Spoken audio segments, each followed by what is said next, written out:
quick little updates. My kilowatt meter died. I think I might have known that in a video or two, but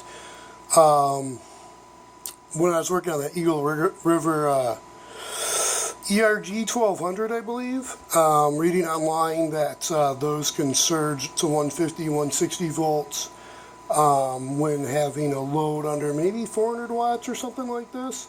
Until you get a larger load, then they level out to about 120 volts. Anyways,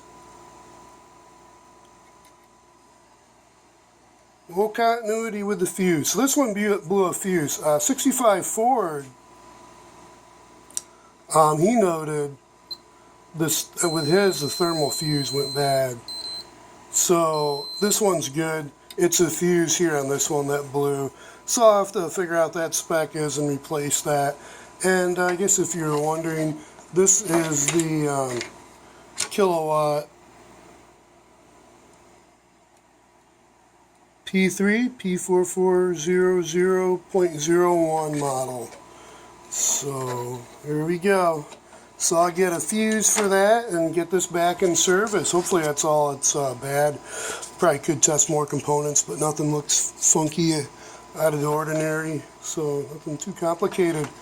Okay, be safe, stay healthy, and remember to read the good book, pray for peace, and keep Jesus Christ with you at all times.